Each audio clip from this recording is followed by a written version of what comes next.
اس کے بعد سوال نمبر 2 ہے، جس میں حصہ الف ہے کہ نظم کتاب کا مرکزی خیال تحریر کریں۔ یہ 3 نمبر کا ہے، ٹھیک ہے جی، یہ 3 نمبر کا ہے، اور یہ جو نظم ہے آپ نے پڑھی ہے کتاب، اس کا مرکزی خیال پوچھا جا رہا ہے کیا ہے۔ آپ کو یہ تو معلوم ہے کہ یہ نظم سلیم فاروقی نے لکھی ہوئی ہے، تو ہم اس کا مرکزی خیال یوں لکھیں گے: سلیم فاروقی نے کتاب کی اہمیت پر روشنی ڈالی ہے۔ کتاب ہمیں اندھیرے سے نکال کر اجالے میں لے آتی ہے۔ کتاب پڑھ کر انسان میں غور و فکر کرنے کی عادت پیدا ہوتی ہے۔ یہ ہمارے کردار اور سیرت کو روشن کرتی ہے، اعلیٰ صفات پیدا کرتی ہے، زندگی کا مقصد بتاتی ہے، انسان کو بلند رتبہ عطا کرتی ہے۔ یہ ہے اس کا مرکزی خیال، ٹھیک ہے جی۔ اس کے بعد آگے ہے حصہ ب ہے، صوفی تبسم مرحوم کی نظموں کے 2 مجموعوں کے نام تحریر کریں۔ یہ بے حصہ ہے، اس کے 2 مجموعے انہوں نے پوچھے ہیں، 1 نمبر کا ہوگا، یہ 2 نمبر کا سوال ہے۔ اس میں دیکھ لیجئے، پہلا ہے جھولنے، دوسرا ہے ٹوٹ بٹوٹ، تیسرا ہے ٹول مٹول، ٹھیک ہے۔ اب اس کی چھوٹا سا میں آپ کو دوبارہ سے اس کا یاد دہانی کروا دیتا ہوں۔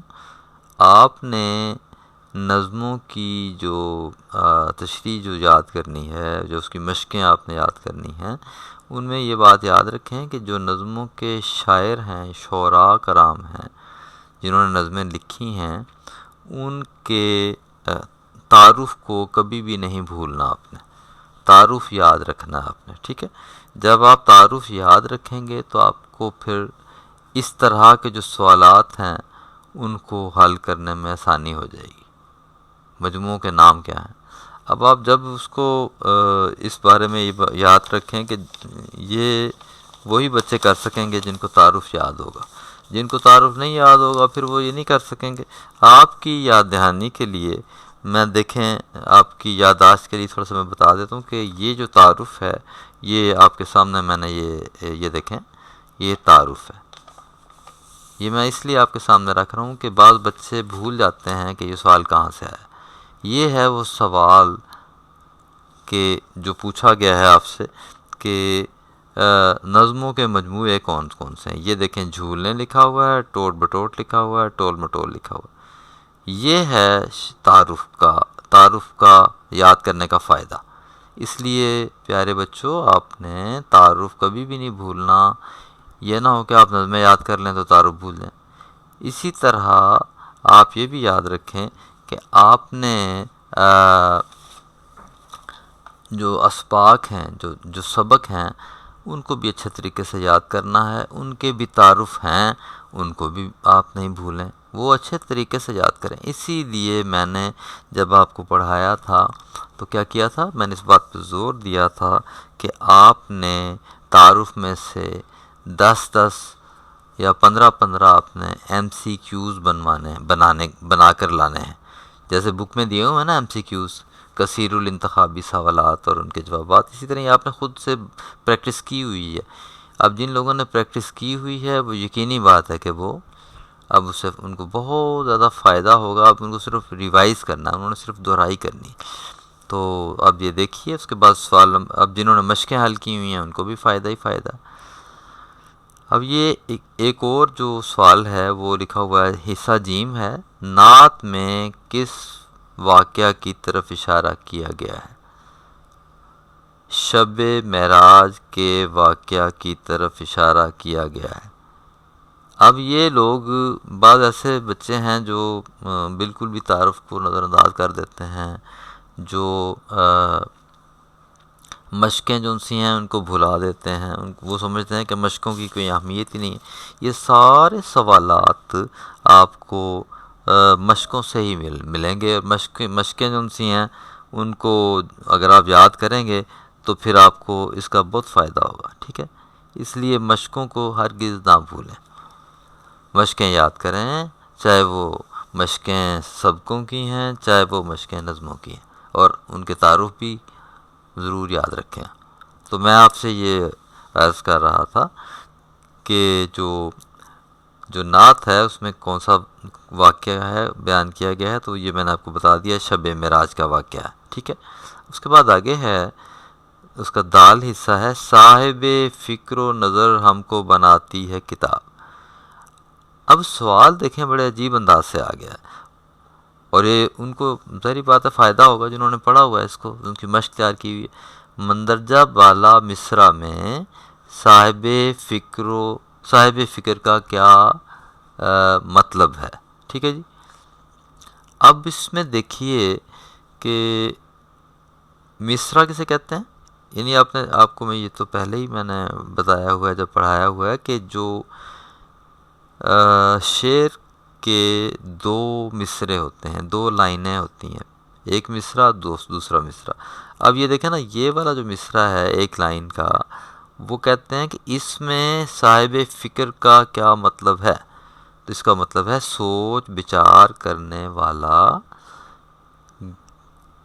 گہرے فکر کے بعد کسی نتیجے پر پہنچنے والا، اسے کہتے ہیں صاحب فکر و نظر.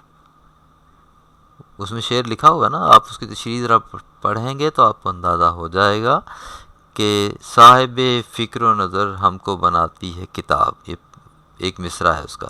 تو یہ اس کا مطلب ہے جو آپ کو میں نے بتا دیا ہے. ٹھیک ہے جی. اب اس کے بعد کیا ہے، اگلا حصہ ہے جسے ہم کیا کہتے ہیں، حصہ نثر. یہ پہلے حصہ نظم تھا، اب حصہ نثر ہے، جو کہ میں آپ کو اس کے بارے میں تفصیل سے بتانے جا رہا ہوں. کوشش کیجئے کہ ان چیزوں کو نوٹ کریں اور اچھے سے تیار کریں، کیونکہ امتحانات میں بعض کا سوال دوبارہ بھی ویسے ہی آ جاتے ہیں، بعض کا اسی چیپٹر میں سے ملتے جلتے سوال آ جاتے ہیں. اس لیے آپ اس کو غیر اہم نہ سمجھیں، بلکہ آپ اس کو، آپ کی ریویژن بھی ہو رہی ہے، لیکن کوشش کریں کہ اس طرح سے آپ اس کو یاد بھی کر لیں. ٹھیک ہے جی.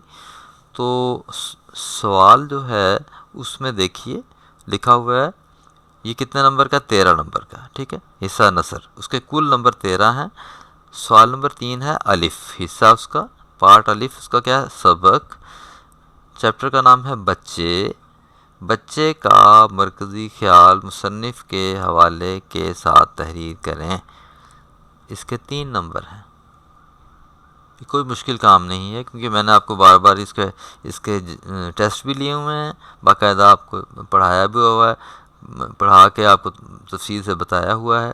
آپ کا ویکلی ٹیسٹ بھی میں لیتا رہا ہوں، مڈ ویک جو مڈ ٹرم ٹیسٹ بھی ہوتا رہا ہے.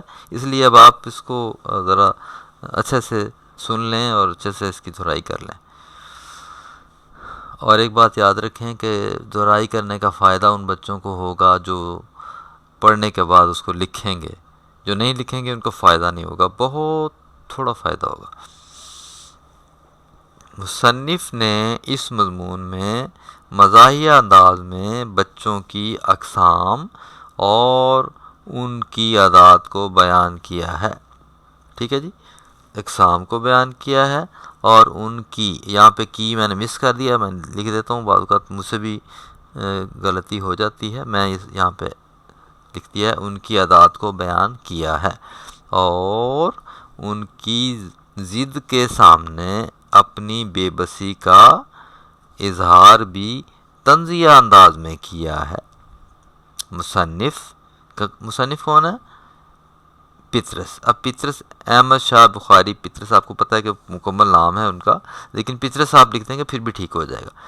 پطرس کے خیال میں ان کا دور اور آج کے دور میں، یعنی ان کا دور کا مطلب ان کا زمانہ، مصنف کا زمانہ، اور آج کے دور میں بچوں میں نمایاں فرق ہے.